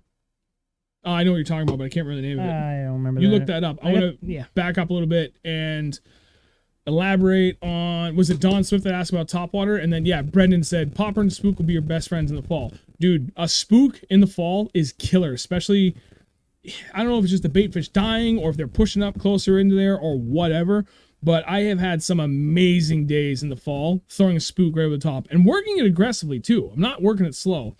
One of my favorite days, and again, it just kind of it wasn't an outlier, just one of my more memorable ones. We're Squam Lake for a tournament, and this is actually 10 years ago now. But throwing a spook, like we'd already had good luck with it the weekend past, so we pulled up to our first spot, and it was the first spot that we wanted to be on. Water at that point was right around 70. I think it was just a hair below it, either side of 70 degrees. So like beautifully at the beginning of fall transition. It was the end of September, and I'm pretty sure the spook that I was throwing is up there, but you can't see it right now. But it's like that size, like the 3.5-inch spook. I got up on the front deck, picked up my rod, bombed the thing out. As I'm reaching down for the tow motor, I hear it hit, and as I grab the rope, I hear sploosh, and I look over, and my spook's gone. And I'm like, oh crap! Drop the tow motor, reel in, 3 3/4 pound smallmouth, and I did that a couple times, and it was great. Ooh, these do look good. Ooh, so, I'm gonna have to look at those. I want to get. No, I got Topwater. I'm good. I don't need to buy any more right now. I do. Hey, Brendan's saying, please try one of the perch pattern. Okay, never mind. I'll buy one. I gotta try and find it in the perch pattern though. It's right there. You just went past it. Back What? up. No, back up. No, you just swipe it. I just saw it. Whatever. What happened? YouTube. We got YouTube issues again. Oh yeah, that right there. See, right there. Looks delicious. It's kind of more That's bluegilly. bluegilly. All right, it seems that we are having issues with connection again, which is beyond my control. Shower blows, fast walk. Yes, David, I absolutely want to get my hands on one of those. I've been seeing Dale Wyman blowing those up this year. He's been custom painting a bunch of them. He was in Mass. Now he's moving to North Carolina. Once he gets back up and running, there's a couple I'd love to get from him. I think they're still knockoffs, but whatever. They still work just the same. They look like a pencil bait, but there's something different about them. And I love them. They look great, and I want to add those into my repertoire. What is this? Dale Wyman. He was the one that was supposed to take us out on the Quabbin, but I dragged feet and didn't get us out there in time before he ended up moving. And he did say that his moving process to the Carolinas ended up happening a lot faster than he was anticipating. So it was twofold. Okay. Yep. That's too bad. It is. That was delicious. So we have covered a lot. We have. We've covered our favorite baits, our go-tos, how we're adjusting for different water temps as we get later into the season for that fall transition. We've covered largemouth and smallmouth. Let's talk a little bit about big baits. We really haven't had that much luck with them because we've really only started doing them recently, but I want to know how you intend to fish this more leading in this transition, because your confidence with this, unless I'm mistaken, Through the friggin' roof. I was going to say, is sky high. Yeah. So I want to know, because I know I plan on working in these and a couple other big baits I have into the mix. And I want to know what are you planning on doing with this as the water temp starts to slow down? Are you just going to kind of... I think I'm just going to keep doing what I'm doing and just follow the bite, see what happens. If I got to work faster with it, then I'll work faster. If I got to go slower, I'll go slower. Or if I got to stay the same, I'll stay the same. I'm not quite sure how I'm going to work this thing during the fall or even during the colder months. But I'm guessing I'm going to have to work it slower in the colder months and just bomb this thing in the deep water and see what happens. How much do you plan on swimming it? Probably not much. See, I mean, I will. I'll probably, like, during the fall, I'll probably swim it. But as soon as it starts to get cold again, I'm going to probably just let it sit on the bottom. Yeah, so there's the Beast Coast Miyagi, and then that one too, please. I've got a range of big baits that I intend on using from a variety of different bait makers that I'm really hoping are going to pan out really well for me here as far as the big swim bait game goes. What they all have in common? Soft bodies. I am not even going to bother. Actually, there's a 8-inch mag draft right there too if you want to pull that down. I don't know how much hard bait swimming I'm going to be doing for this, but I can tell you what, from things I learned, not only from myself, but from talking to other friends and anglers, how important this can be swimming it, even really cold water, is kind of shocking. And that's why I bought a few more of these. So I've already got pretty much every 8-inch mag draft that they make. They're great. They're easily available anywhere, like pretty much anywhere. They have a lot of patterns, while not named appropriate to what I think they best imitate. Doesn't matter. Just look at the colors. Don't look at the name. They've got some stuff that really closely imitate our rainbow trout here, our brook trout, our brown trout. They could literally imitate any one of those. Yep. Like that is kind of a dead knock for a brown trout. This? Yeah, not brown. No, it's more rainbow side. This is rainbow brookie. But they have one. they had one that's actually a little bit closer to a brook than that one. Or maybe that was the one I was thinking of. I'd have to go get my case to see what the rest of them look like. All right, yeah, we're still having video issues, but audio is good. That's good. I am going to do a mix of two things with my big baits because I think it's going to pay off, both from what we've experienced and information that I've gathered from reading and talking to friends that have been doing well. I want to swim this dude deep, just a couple feet at the bottom. Slow retrieve. It's heavy. It's 2 ounces, which is exactly why I bought this. But it also sits head down. So when I kill it, it's going to fish like a jig. And I can just kind of swim it along. And then I can pick it up. And it's going to swim real slow with a nice wobble in the tail. But I can fish it on like a traditional... You can fish that almost on a jig rod. Like you want to be on a heavy side versus a medium heavy. But like a 7 to a 7.5 foot heavy fast rod will throw that all day long. And I'd probably throw it on a straight 20-pound fluoro. And that should get chomped. Same deal with this. I think the mag draft, if I slow roll this thing, it's going to be killer. To go on the other side of the spectrum, but still in that swimbait category, Beast Coast Miyagi. And we can fish it kind of like what Andrew's saying. You know, I can let that sit down there on a belly-weighted beast hook, or it actually looks killer on a 3/4 ounce football head. If you can find something with a 4/0 or a 5/0 hook, for the Miyagi, which is 4.65 inches, it looks really, really good. You can get away with a 4/0 hook, but I feel like a 5/0, if you can find it, is better. The Creep, same deal. That's a 6.5 inch swim bait from Beast Coast. But if you can throw that like on a 6/0 football hook, if you can find it, I don't even know if they make one, but I want to say I found one at one point. I know you can find 4/0 anywhere. A 5 for the Creep would be killer. That's still something you can swim, but also bottom bounce. So you kind of get the best of both worlds. And now you've got that mix of everything else we talked about, right? Like Ned rigs, drop shot, jig, fluke, like everything. Yeah, exactly. Like, I think that'll show up right there. The tail's a little heavy, but whatever. I think it's going to show up. Stands. Mark, it is. It's. Well, they're collab with. Yeah, well, I'm also drawing a blank. Burrito Gill. Yep. Burrito Baits, and it's the Burrito Gill. But yes, now it's a collab with Buka Baits. Jason, I don't feel comfortable answering that question right now. Jason, you need to keep your goddamn mouth shut. Moving on. I've got a really good feeling about a 4.5 to 6.5 inch soft body bait. The way we fish it, mixing it up, swinging around a little bit, dragging it, like working it just like a jig. I honest to God think I'm gonna get the big largemouth I've been looking for all year on that bait. Probably. Especially that spot in Vermont. Probably. I think it's gonna do it. And then a close second, I think this Miyagi is gonna really, really kill it. Although I'm kind of cheating on that because I already know somebody that has done really well with it, but not in the color you're expecting. So if there's anything you're willing to consider branching out into this year, right?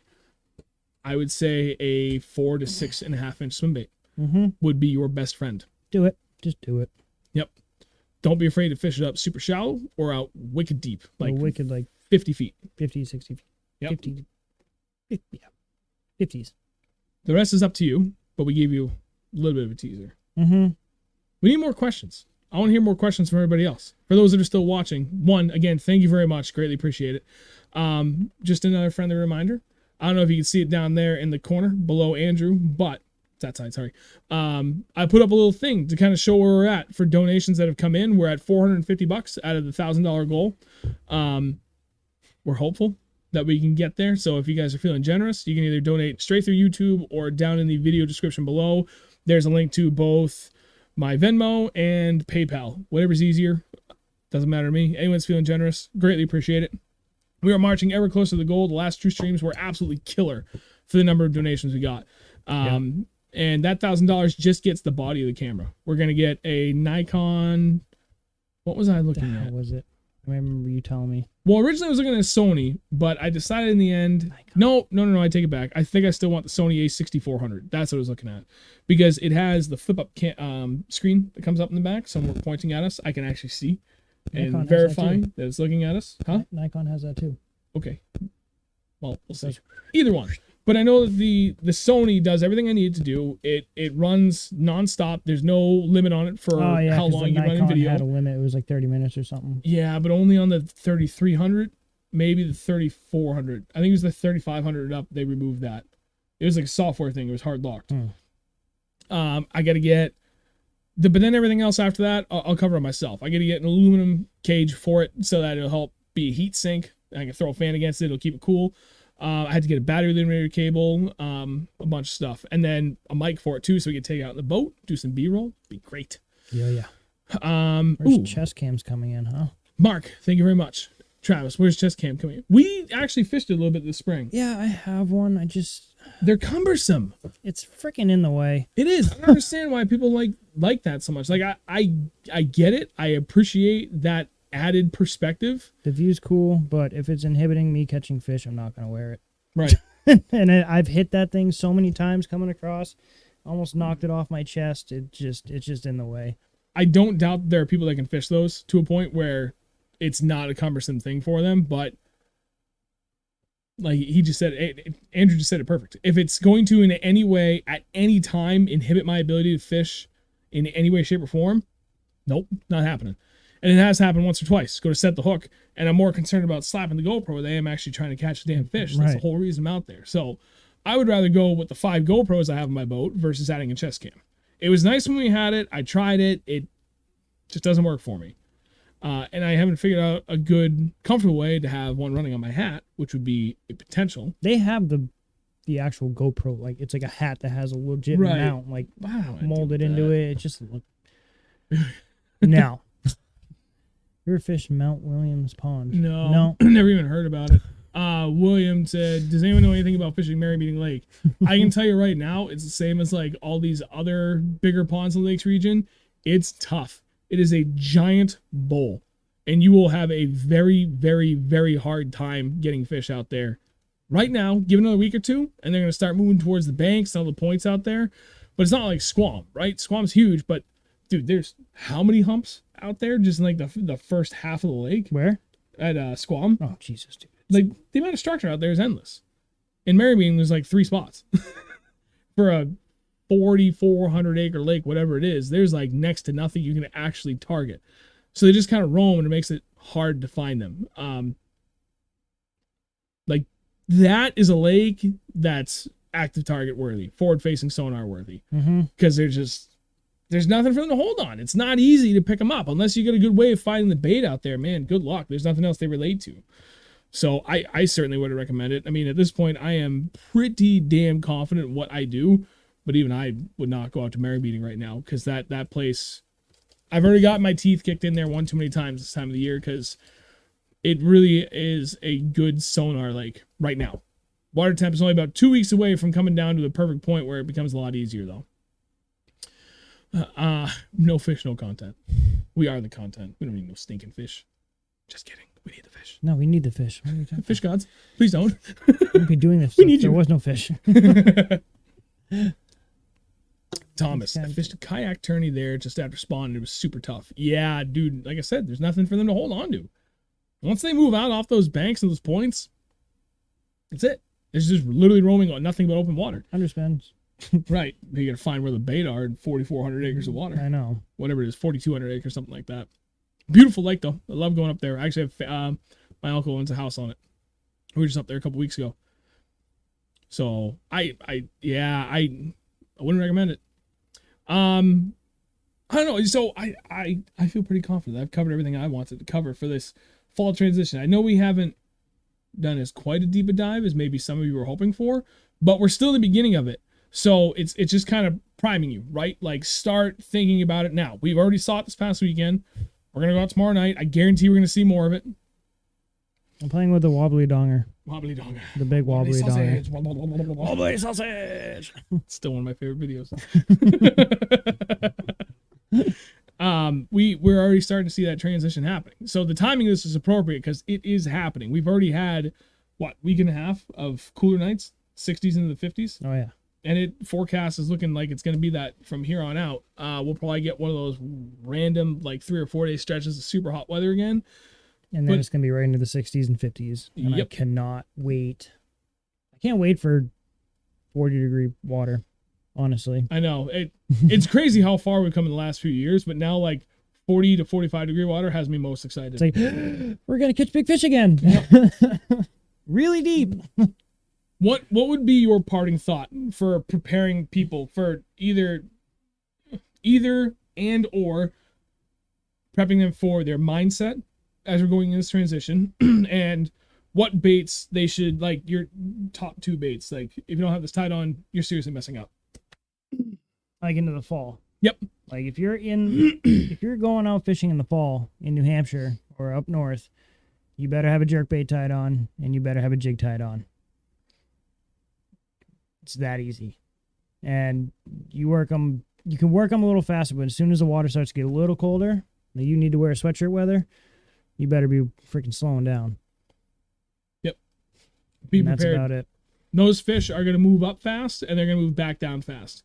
That narrow window that everybody talks about, like that magical window for the fall bite, it's great, but I don't know, it's probably only, what, 3 weeks at best? Yeah, 3 weeks. Where they're like mega aggressive, they're shallow, they're easy to find. Mm-hmm. It's quick.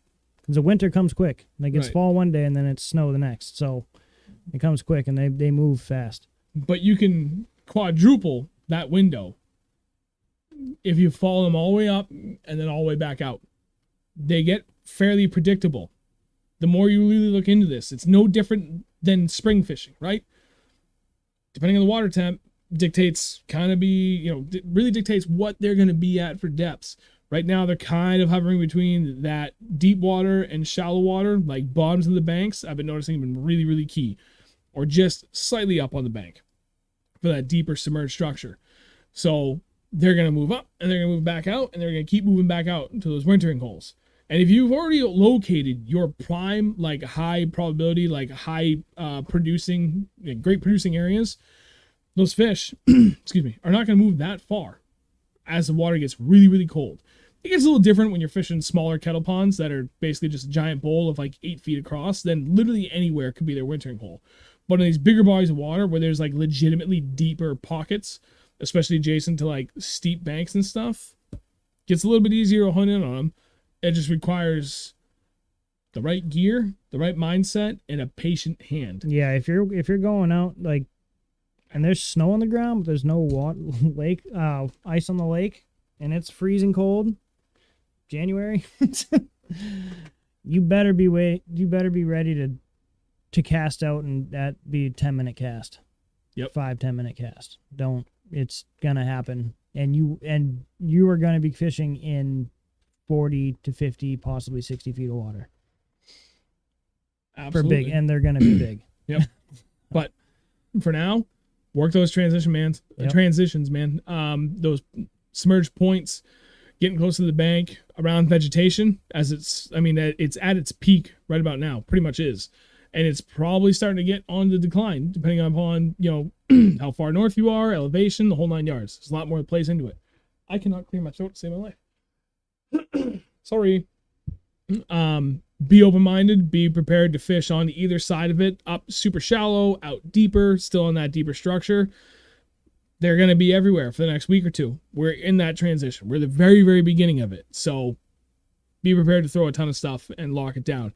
A good mix of something really finessey and like big presentation, can't go wrong. Like giant jig and a drop shot, or big Texas rig and a fluke. Mm-hmm. Cover your bases. All sides of it, all depths. Don't forget about spinnerbaits either. Oh, spinnerbaits, yes. And chatterbaits, that's more your jam. And chatterbaits. But yep. definitely spinnerbait. William Mathis asked again, any recommendation for kayak fishing clubs, new to bass fishing, trying to learn, meet like-minded people? What is the KBF, Kayak Bass Fishing? Kayak Bass Federation? KBF, I forget what it is. They seem to be a bunch of good dudes. Our buddy Jake, David. Jake. Yep. They all fish that. Yep. And they all speak very highly of it. Yep. So that's something I'd definitely look into. They're all New Hampshire guys. Mm-hmm. I feel like there's another one I'm missing. There's oh my god, how do I forget this? The club that freaking Kyle fishes, but they got the kayak series too. Oh, Slay Nation. Slay Nation. No, not Slay No, Nation. sorry. He's New England Bassin. Any Bassin. Yep, any Bassin. Thank you. But Slay Nation also has a small trail. Yep. One of my buddies, Michael, helps run the New Hampshire division for Slay Nation. It's very, very, very small boat friendly. They do not allow big motors in this. Although next year they're starting a big motor division for those interested. Any Bassin has both a big boat series and a kayak or small boat series. Yep. There's quite a few. Yeah, there you go. Jason came right in Any Bassin too. Yep. And then David said, don't forget about for looking for the thermocline and not fishing dead water if you're fishing deep. Yes, absolutely. Mhm. That thermocline is still your friend. And I swear, man, there are times of the year where it shows up on your graph. You just have this weird fuzzy line, like dead consistent, dead straight across your graph. I'm positive that's the thermocline. Depending on how you have your graph set up for your sensitivity and everything, I'm positive I can get it to show up and it's usually these times of the year where you're getting those kind of crazy shifts. Definitely worth noting. Thank you, David.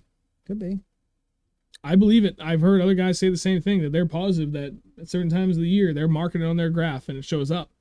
I've seen it even on my junkie, like my old, like the Lowrance LMS 560X, whatever the hell the thing was. That old little 4.5-inch screen. I even got to show up on that. So I'm positive.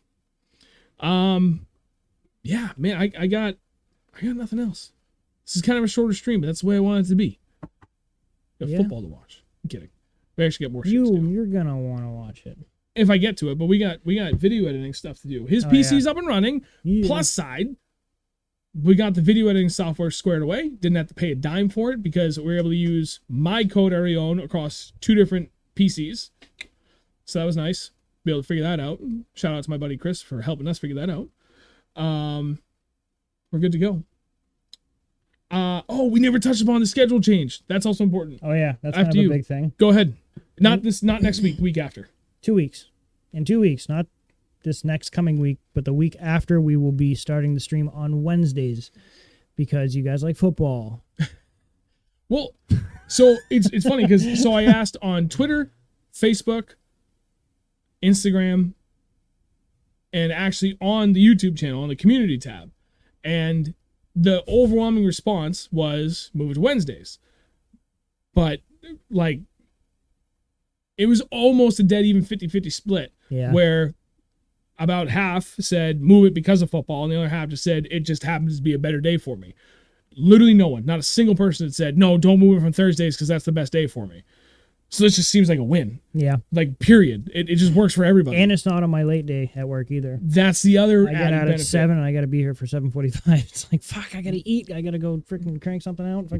It just makes all the sense in the world to move it. Plus, the last added benefit, too, is anytime we make bait recommendations, I know it's kind of late in the year now, but, you know, for those that are looking for recommendations or, you know, somehow in the conversation, right, something comes up and you're like, damn, I really want to try that. Give you an extra day to go get it.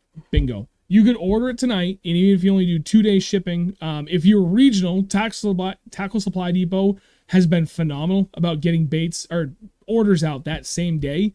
So if you order anytime tonight, it's going to ship tomorrow. And anywhere, well, pretty much any time I've ordered from Tackle Supply Depot, which is in Connecticut, and I'm in southern New Hampshire, I've had it within 2 days. And that's standard shipping. If you want to order from Tackle Warehouse, those are the only 2 guys I ever buy anything from.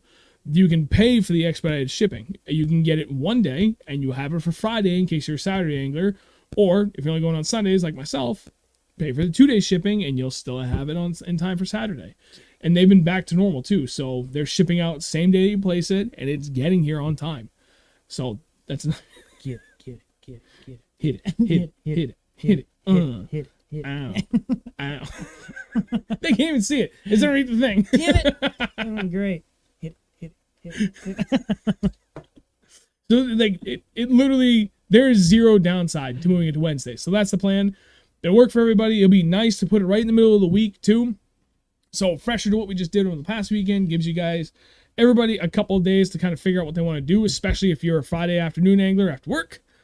It's awesome. Omnia Fishing has been amazing on shipping too. I've never heard of them. I'll have to take a look at them. Omnia Fishing? Yeah. I tried, and I always look at Tackle Supply Depot first. If they don't have what I need, then I go to Tackle Warehouse. And between those two, there's literally nothing I haven't been able to get. If it's something super rare, I'm just too lazy to go through the effort of it to find it anywhere else. The only things I go out of my way for that those two don't carry are especially swim bait stuff now. Otherwise, those two carry everything I need. Standard shipping is like 3 to 4 days from the upper Midwest. It's not bad, actually, all things considered. But yeah, man, I got nothing else. So that's a good time to wrap it up, actually. I was going to say something else. But Oh, dude, they got some good stuff there. That's good to know. I actually had a sponsorship with Tackle Freaks at one point, and they completely revamped everything they do, and I haven't looked at them ever since they canceled the program. You can't even go shopping with Seth Fighter. Llama. I would love to meet that guy. Yeah. Him and Polinick and Kyle and Sherm did. I know at the expo. I missed them. Shows there. Fighter, Polinick, and oh my god, I'm trying to blank on his name. I'm so tired. Zona Oh yeah, Zona. and G-Man. I Those want are my fish, top 4. I want to fish with Zona. Fishing with Zona, I think, would be like one of the best things to ever do. I feel like Yep. we would get along with him great. Yeah. If anybody knows Mark Zona, can you please forward this and say, Hey, let's go fishing. we'll come to you, you can come to us, we can show you, you know, a couple of great spots in Vermont, some okay spots in New Hampshire. We'll show you anything you want. Come to the Northeast, Zona. We will be your guides. And we'll hope for the best. Middle of the winter. Come here. We'll get you on big fish. Mark Zona, if you come to Vermont in Promise November, I promise you it'll be worth your time. I promise, 100%. But you got to bring your boat with all the fancy graphs because it's going to help a lot better. You don't even need them. It would be helpful in 1 or 2 instances. Yeah. But technically, no, we don't need them. I got 360. It's good enough. Just fly out, buddy. We'll make it happen. All right. That's enough. Wrap it up. Thank you, everybody, for that. Watch the whole stream tonight. Greatly appreciate everybody showing up.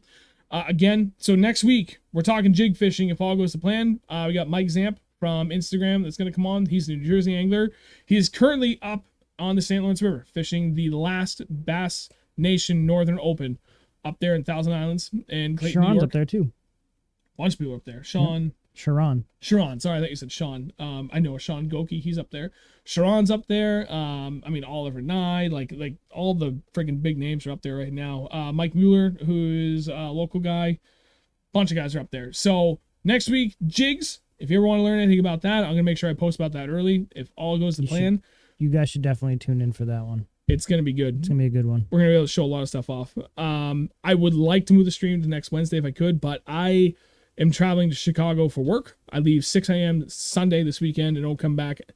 I probably won't even get home until 11 p.m. Wednesday next week. So we'll just have to save it for Thursday. And then the week after that, we're moving to Wednesdays. And it's going to be great. And it works for everybody. So I'm excited about that.